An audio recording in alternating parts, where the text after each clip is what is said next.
My name is Trigram, and today I'm going to be taking you through my group project of our coding assignment of the river flow and of computational thinking.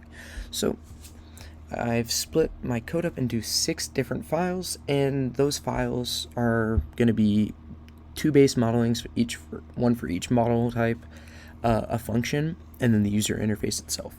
So let me take you through them. So first on this modeling one, I imported the data, then I imported my libraries. Very simple stuff. Next, we go to the data frame itself. This is the base data frame, at least the head of it. I went ahead and renamed columns just to make it easier for me. Didn't like the way some of them were named. Down here, I made a heat map just to look at all the variables. This is where the first important part of it comes from.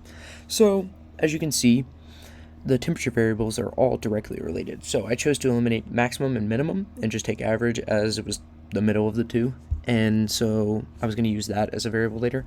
And I also eliminated SMI from rainfall, which is soil moisture index. I eliminated that due to me thinking rainfall was more important. So due to that, I created some variables down here. So my X variables are going to be my independent variables, which would be predicting my dependent variable of flow rate. So I set up all 4, and then I chose rainfall for the majority of them. And I made 5 instead of 3 because why not? I just felt like doing it. So down here, I set up all the models.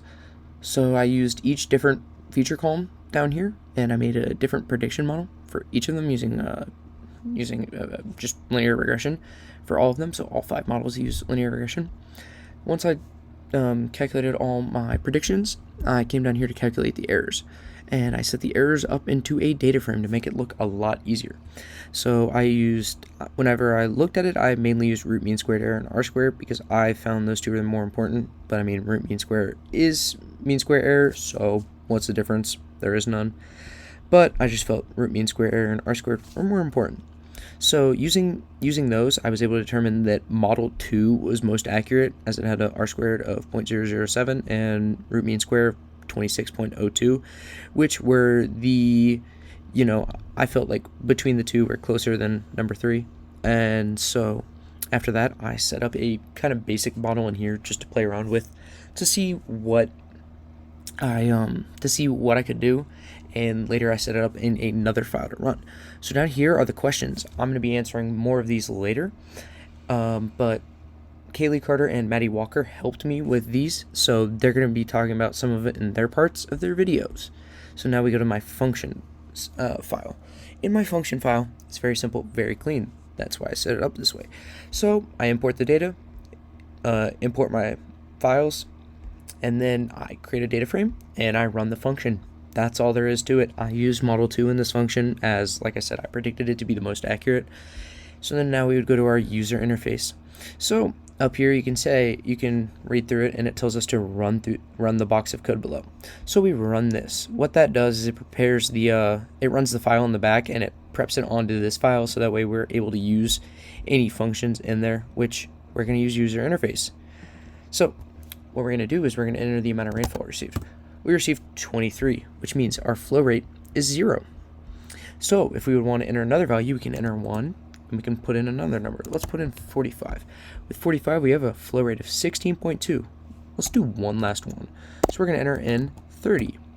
30 gives us a flow rate of 3.6. And now that we're done entering in our rainfall amounts, we can push 0, and we can be done with our day about this model. So that was our first model and our first user interface. Now I'm going to be taking you through our second one, which is very similar. So first off, it starts with us importing the data, and the library is very similar, and the data frame. Wow. So now, once again, we have our little head of our data, which is the first little bit. Once again, we have our heat map. I did the same thing where I just eliminated soil moisture index and temperature average. I only used 3 models on this, just because I did 5 on the last one. Felt kind of lazy, to be fair. So down here, we have our independent variables of rainfall, flow rate, and then both of them. And then our dependent variable of the flow state. Down here, we did the important part, the k-neighbors classifier. So I used a neighbor of 5 in order to calculate this. I just didn't want to go too small or too big, so I just settled on 5. Set all of them up using k-predictions. And down here, I created a little subplot of confusion matrices for all of these. So, as you can see, our first model was somewhat inaccurate. It was not super accurate. So, not really wanting to use that one. If you look at our second one, it was extremely accurate, which is a really good sign. Maybe overfitting, probably not, but because there was so limited amount of data to use, probably not overfitting. If you take a look at our third, it is also very accurate, a lot more accurate than the first one, but not as accurate as the second, in which case I decided to use the second. Once again, I created a file or a function down here to use from another file. Again, answering questions, I'll deal with mine in a later part, and Kaylee Carter and Maddie Walker would deal with theirs in their own separate portions. So another one where we just have our function in the background, import the data, import the libraries, set up the data frame, and here's my interface using model 2 from our modeling 2 file. Another time where we just run these code as it says. All you need to do is run the first box of code, and after you've ran it, your next step is run the code below. So now you would just need to enter your flow rate as it says. Flow rate of 23, we're in a flow state of 1. Let's enter another value.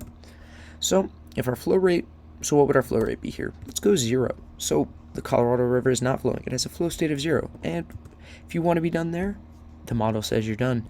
So that is my process of going through the model. I'll see you back on.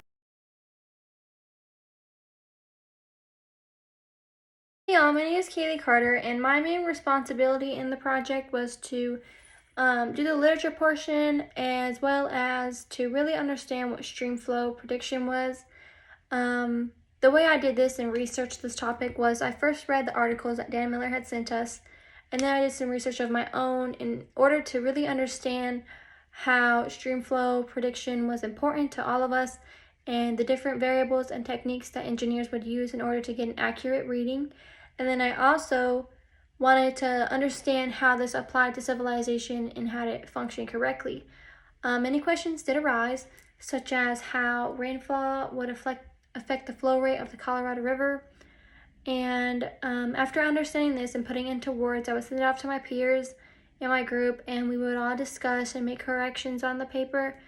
And then, based off of this, we would work with each other, and I feel like this would help the rest of my group in understanding their part and why it was important as to why we were doing this project, and just how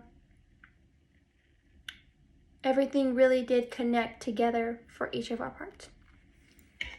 When working on the exploratory data analysis, I found that a lot of the characteristics of the dataset not only correlated with each other, but also had a repeating pattern throughout the year, taking climate change's effect into account. Something that was really cool to find was a research study done in Maine that focused primarily on climate change and how more extreme weather, specifically flooding in this case, would take effect.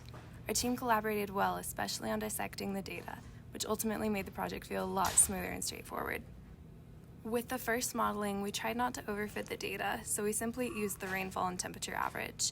In the second modeling, we assumed the flow rate and rainfall would affect the flow state as a result of the patterns we recognized through the data set.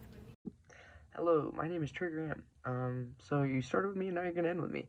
So for our group project, I kind of was the foreman of it. I kind of split up everyone's work so that way it would kind of benefit everyone the most. So I gave Kaylee the literature research to do, and I gave Maddie the EDA to do while I took on the forefront of the coding, which meant I had to tackle most of the hard work while they kind of helped me understand what was going on. So for it, I had to understand how flow rate works, how uh, the river itself gathered the data, and the importance of that data, and they helped me understand that as to better help me code it and make sure that my results were accurate. So for the models, there were really no issues except when I tried to find shortcuts, and none of the shortcuts worked as to be expected. But all in all, I got the models done, and we just tackled all of the hurdles in front of us, and we worked really well as a group. And thank you, Dr. Don Miller, for teaching us this year. We had a wonderful year.